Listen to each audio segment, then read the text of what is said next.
Hello and welcome to Louise Singleton Creations. I was recently lucky enough to receive a package containing 4 silicone moulds from Boowan Nicole's new Halloween range. The new Halloween range includes lots of different kinds of moulds, including moulds for candle jars and moulds just for pouring candles directly into. Now, I do have a lot of candle jar moulds, so when I was given the choice, I decided to try out candle moulds because it's something I've never really done before. So in today's video, you will see me making 4 spooky Halloween candles. You will also see me learning from a few mistakes because this is something that's new to me, and I'm hoping that maybe some of you will be able to help me out. So the first mould I looked at was this one, which is a pumpkin candle mould, and look at the mould housing. It just clips together because it's magnetic. The mould housing from Boowan Nicole now is so good. They've really improved it and I love it. So this next one is a monster shaped candle mould. And just look how the mould housing is also shaped to fit the contours of the mould. And as you can see, I also received 2 moulds for taper candles, which was something I definitely hadn't done before. So I was looking forward to trying that out.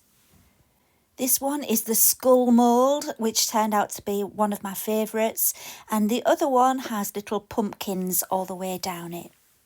So if you would like to see me using all of these moulds and then decorating them afterwards, stay tuned and enjoy the video.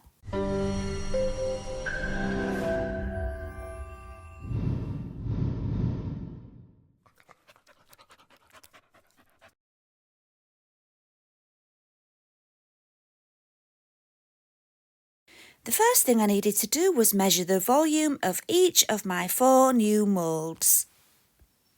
And to do that, all you need to do is put your mould on your weighing scales, make sure it's set to 0 and fill it with water. When you found the weight of the water in your mould, you need to make a note of it. Here on my notebook, you might be able to see that I've got a column for the volume of the mould and then a column for the wax.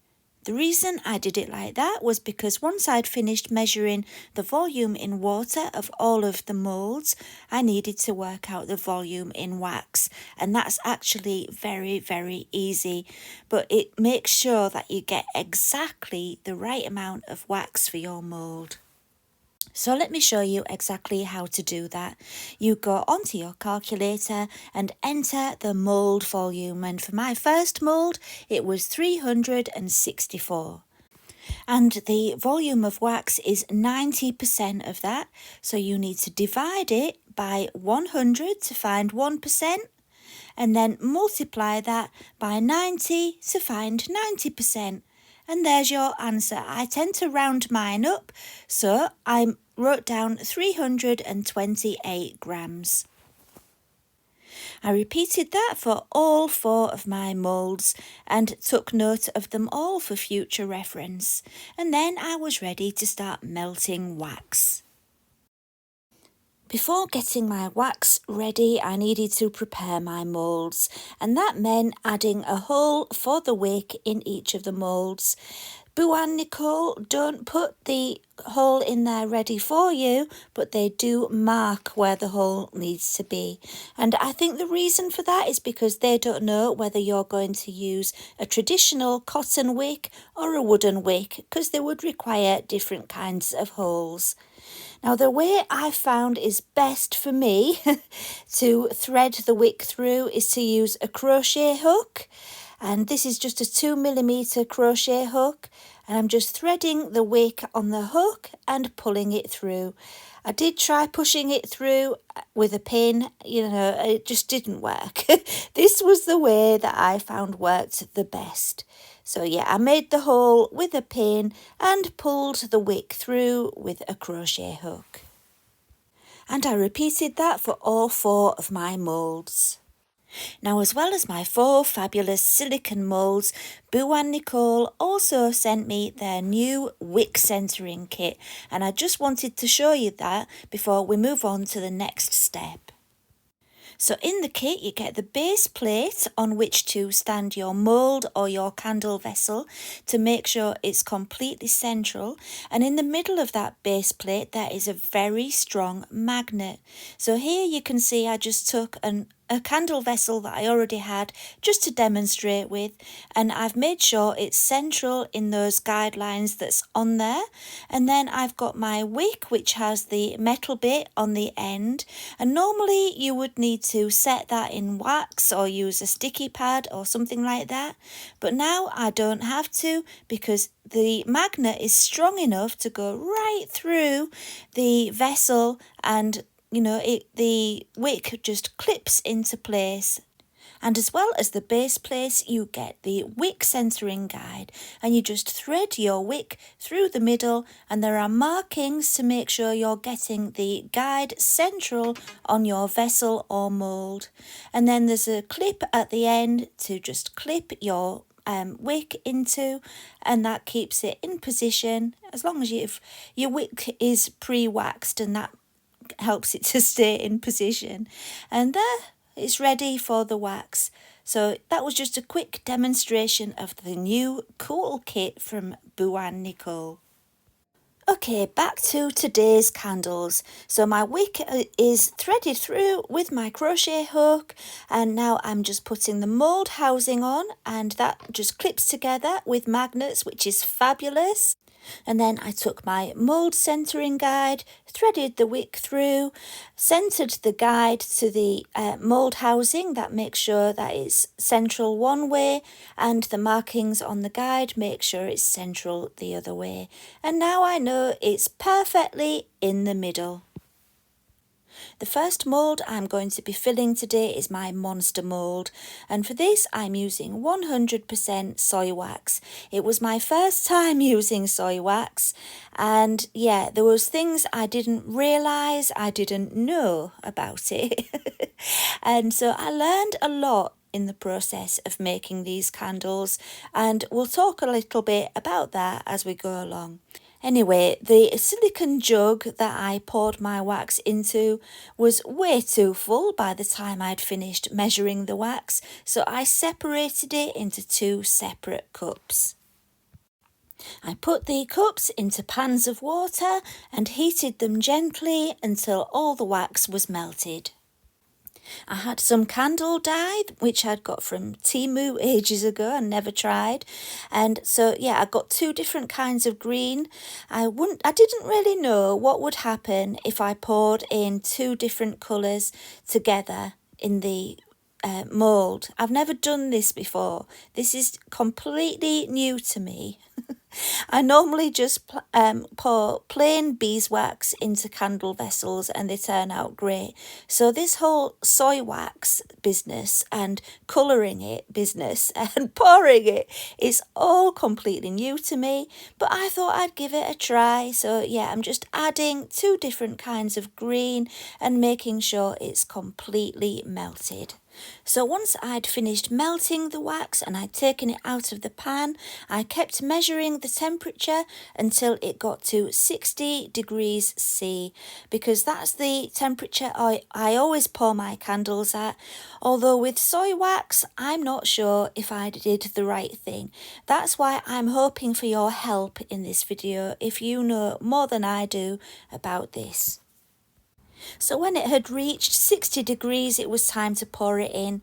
And as I said, I didn't know whether the 2 shades of green would stay separate or not.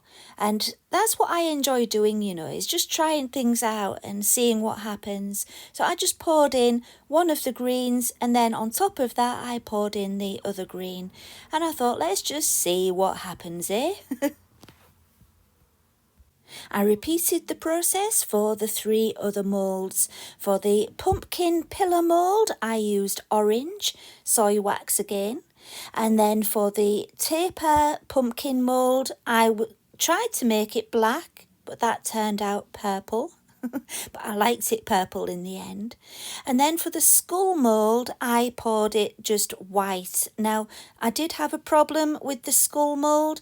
I had to do it again with 50% soy wax and 50% beeswax because the first attempt just broke. The soy wax was way too soft, which is something I really did discover in this video. I waited 24 hours before demoulding, and now they're ready. Let's see how they turned out. So one of the things I love so much about the Boowan Nicole moulds is that they're so soft and bendy, and it makes them very, very easy to demould. See how easily that just folds back and pulls down. Yeah, that was very easy, and let's have a look. You can already see how cool this mould is, can't you? You must have just had a peek there. Oh, I was really excited to get this one out. Come on, Lou, get that mould off. Let's have a look. Pull. Oh dear, come on. It's off. Let's have a look. And on the top you can already see that there was a little bit of evidence of the two different shades of green, but that's about it.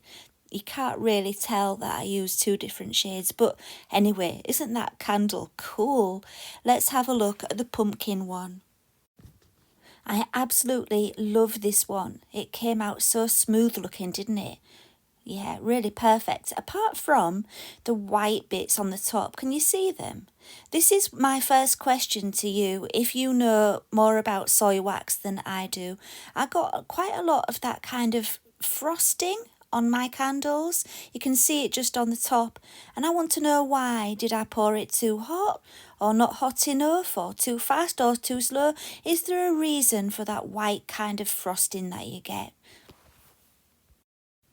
Okay then, let's have a look at the pumpkin taper candle. This was my first ever attempt at pouring a taper candle. And yeah, I was a little bit nervous, to be honest with you. But yeah, this mould made it very easy because it's just split all the way down the side. You just need to peel it open and pull out the candle. And I was very lucky with this one that when I pulled it out, it didn't break, because I hadn't discovered at this point until I demoulded the skull one, I hadn't realised that there was a problem with the soy wax just being too soft and not very strong by itself. And so yeah, as I mentioned before, in the end with the skull one, I did 50% beeswax and 50% soy wax, and it was so much stronger. But this one is just soy wax, and I was very lucky. It came out all in one piece, but it did have kind of a greasy, oily feel to it. And so that's another reason why next time I'm making candles, I will do 50% soy and 50% beeswax. And I've got those white marks again. So yeah, the comments are going to be interesting. If you want to know the answer to some of my questions, check out the comments, because I'm really hoping someone's going to help me. I did try wiping it off. And on the pumpkin pillar candle, that did work quite well, but not so much with this one. And here's my skull one, and it's a bit more yellow than I was anticipating because I had to use beeswax as well, but it actually turned out quite good, that colour, I think. So I think all of the candles are fabulous just the way they are, and they don't need anything else doing to them. But I just can't leave things alone. And I was curious, and it's good to be curious because that's the way you learn things, isn't it? I wanted to try decorating them. And so with this one, I'm brushing it with mica powder. But one thing I can tell you straight away that I found is, although it looks wonderful, it's not permanent, so it would need sealing. There are special sealants and varnishes that you can get for candles, but I didn't have any. And so, yeah, that is something, if you're going to do this, you will need to do a little bit of research. I've never tried any candle sealants or varnishes before, so I can't recommend one. You'll just have to do a little bit of Googling if you're going to try this. It definitely does need sealing, but still, I wanted to do it just to see how it would look. And again, this is where you come in, because if you have any recommendations, please let me know in the comments. And anyone else who wants to know, please go and check the comments just in case someone has recommended a good sealant. Right then, so this is the other side. This candle has two faces, and so yeah, if you're thinking where's all that shadowing and shading gone that you've just done, it was on the other side. But anyway, I just wanted to show you that I used acrylic paint for the eyes. Now, acrylic paint is another one with a bit of a question mark. There are many videos out there where people are painting candles with acrylic paint, and there's also a lot of information on the internet about it where people are saying it's safe as long as you use non-toxic acrylic paint. However, you will always get other people saying don't do it, it's dangerous. So yeah, there are two schools of thought with this, and it will be your decision whether you think it's safe or not, and it will be up to you to do your own test. I do a test in this video, so you'll see that soon. I did a burn test on a time lapse, so yeah, I'll show you that soon. But I found that the acrylic paint works very well, and yet again it will need sealing because it does scratch off easily. You'll see all the finished candles very shortly, but I just wanted to show you a little bit more of the finishing touches that I applied to the other candles. With the pumpkin taper candle, I painted the pumpkins with some orange acrylic paint. And because there were so many white marks on this particular candle, I decided to cover the body of it as well with some chameleon flakes from Let's Resin.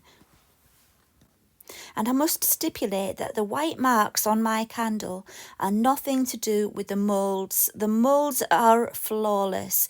They really are wonderful. Yeah, I'm not just saying that. I know I was sent these for free, but I've never had a single problem with a mould from Boowan Nicole. It's definitely something that I did wrong, and as I've already said, I'm hoping one of you can help me out. So I just dabbed the chameleon flakes all over on the candle, and they stuck fairly well, but as I've already mentioned, it will need sealing. It's not permanent.